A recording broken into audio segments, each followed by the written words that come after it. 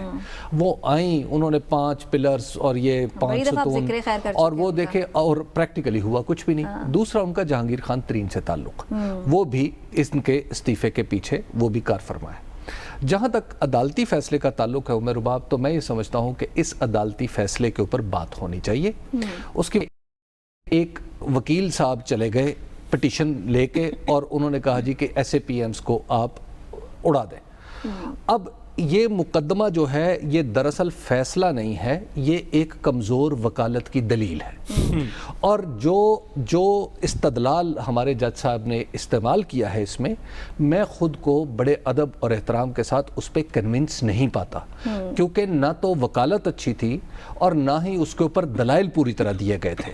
تو جب آپ دلائل بھی کمزور ہوں اور استدلال بھی پھر کمزور ہو تو میرا خیال ہے, اور فیصلہ پھر آپ نے یہ الفاظ ایک پٹیشن کے قابل سماعت نہ ہونے کے اوپر لکھ دی ہے, تو اتنی بڑی بات کسی بھی پٹیشن کے قابل سماعت نہ ہونے پہ نہیں لکھی جاتی. آپ اس پہ یہ لکھ سکتے تھے کہ جناب مسئلہ یہ ہے کہ آپ متاثرہ فریق نہیں ہیں, یا آپ کوئی اور آرگومنٹ پیش کریں یا آپ کوئی اور چیز کریں. آپ نے سیدھا ہی کسی کو جواز بخش دیا.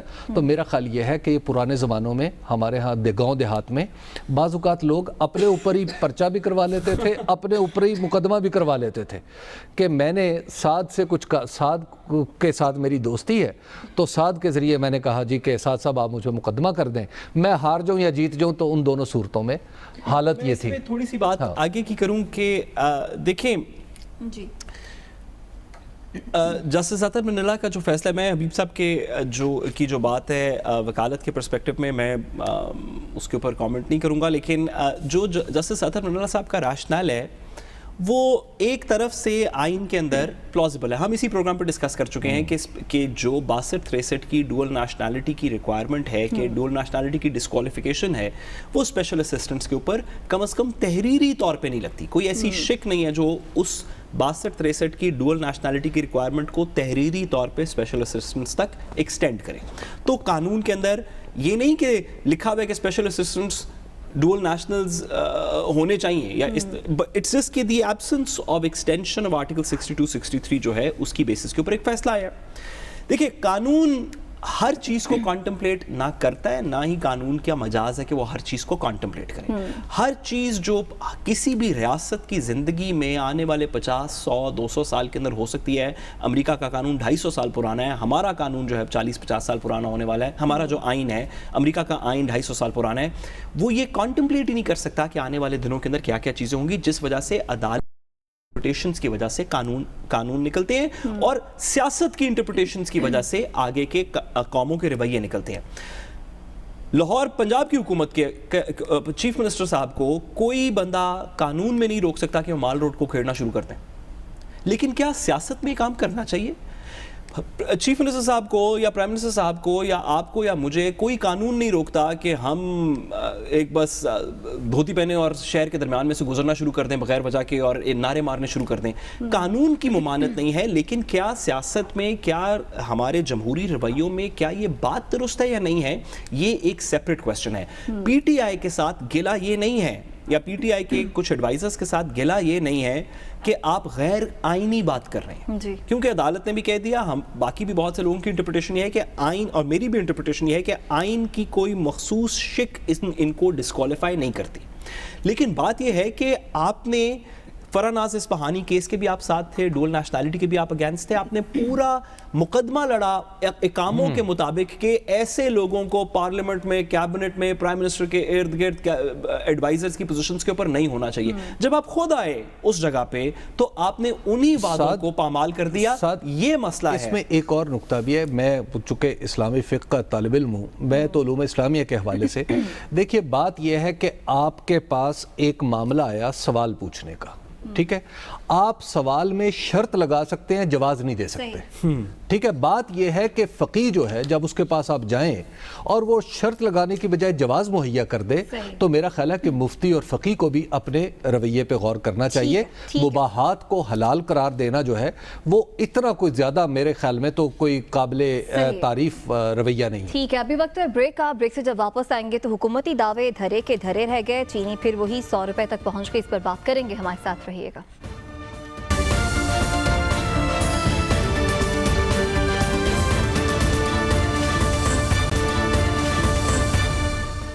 ویلکم بیک ناظرین. کمیشن بنا, کارروائیاں بھی ہوئیں, وزیر اعظم عمران خان نے نوٹس بھی لیا اور پھر ساتھ ہی ساتھ FIA کی 11 رکنی تحقیقاتی کمیٹی بھی بنی, لیکن چینی کی قیمت پھر وہیں کی وہیں, یعنی کہ فی کلو 100 روپے تک پہنچ گئی ہے. کیا یہ اختیار میں نہیں ہے حکومت کے؟ ان سب کے باوجود کیوں یہ قیمت بڑھ رہی ہے؟ کیوں کس طرح سے اسے کنٹرول کیا جا سکتا تھا؟ اسی ساری صورتحال پر بات کریں گے. حبیب صاحب, اتنا سب کچھ ہونے کے باوجود کیسے قیمت اتنی مجھے بڑی خوشی ہے اس بات کی کہ آپ نے جو گفتگو کی, دراصل میں نے 2 مہینے پہلے ہی عرض کیا تھا کہ یہ ایک فیوٹائل ایکسرسائز ہے جو آپ کمیشن کی رپورٹ بنا کے کر رہے ہیں. آپ دراصل بزنس مینوں کو ڈرا رہے ہیں. آپ کا اپنا پولیٹیکل معاملہ ہے, جہانگیر ترین کے ساتھ آپ نے فوکس میں رکھ لی ہیں شوگر ملیں, یہ سب میں نے عرض کیا تھا, اور سب کچھ وہی ہو رہا ہے جو اس وقت عرض کیا تھا. مجھے کچھ یہ اپنے, میں اس میں کچھ وہ پرائیڈ نہیں لے رہا, خوش نہیں ہوں. مجھے یاد ہے جس دن ہم نے یہ رپورٹ ڈسکس کی تھی, ایک نالائکی ہوئی تھی, اس نالائکی کا سب کو پتا تھا کہ اس کا انجام یہ ہوگا.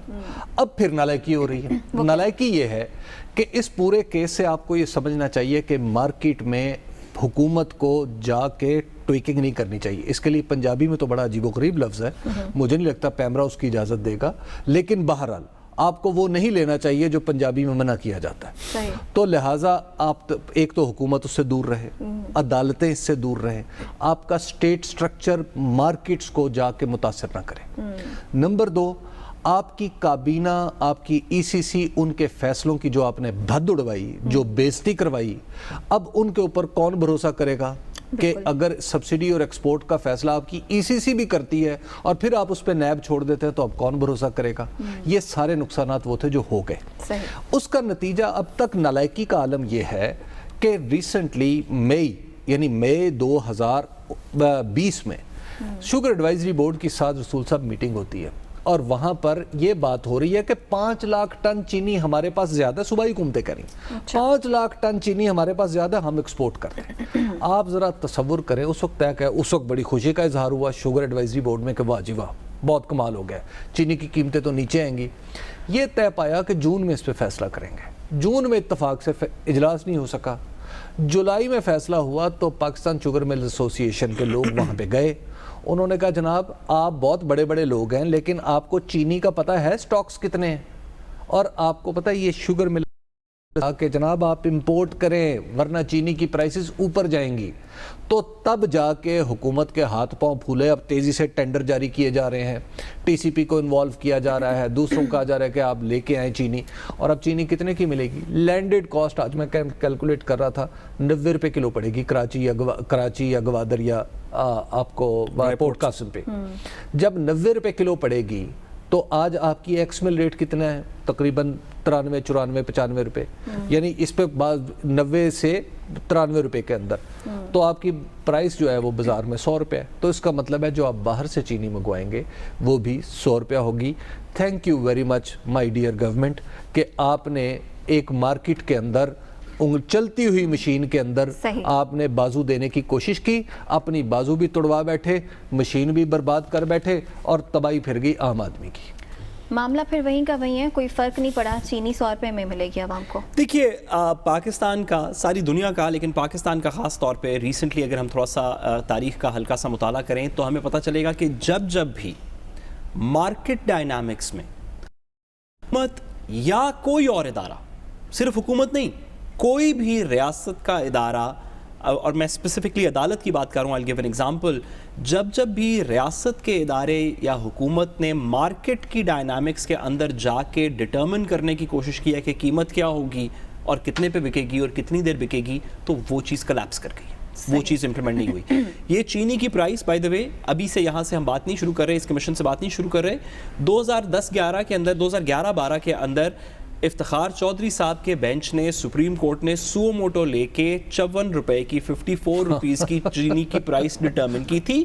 سپریم کورٹ کا تحریری حکم جاری ہو گیا, حکم ہوا کہ اس پرائس کے اوپر شوگر ملے گی ورنہ نہیں ملے گی. تو نتیجہ کیا ہوا؟ وہ نہیں ملی, اس پرائس پہ دستیاب نہیں تھی. لوگوں نے چینی بیچنی شروع کر دی, ملوں نے سپلائی کرنی بند کر دی, لوگوں نے چینی بیچنی بند کر دی, اور بلیک کے اندر چینی اسی پرائس پہ مل رہی تھی جس کی مارکیٹ ریٹ میں ملا تھا. تو سوری بیب صاحب ایک جملہ کہ تو حاصل یہ ہوا کہ ریاست کے اداروں کا کام مارکیٹ ڈائنامکس کے اندر انوالو ہونا نہیں ہے. پہلے بھی ایک ناکام اسٹریٹجی تھی اور اس دفعہ بھی ایک ناکام. حماد اظہر صاحب ہمارے منسٹری انڈسٹریز, انہوں نے شوگر ملز ایسوسی ایشن کو بلایا, انہوں نے کہا جناب چینی 70 روپے کریں تو ہم بہت کچھ آپ کو رعایتیں دے دیں گے.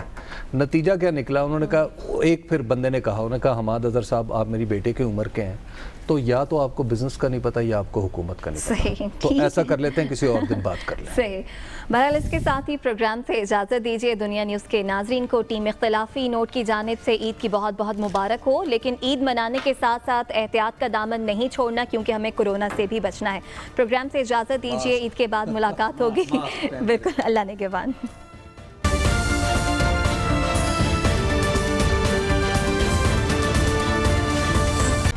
Hi, it's Sayyeda Shanaz here. Thank you for watching Dunya News. For more videos and updates, don't forget to click the subscribe button. Keep watching Dunya News.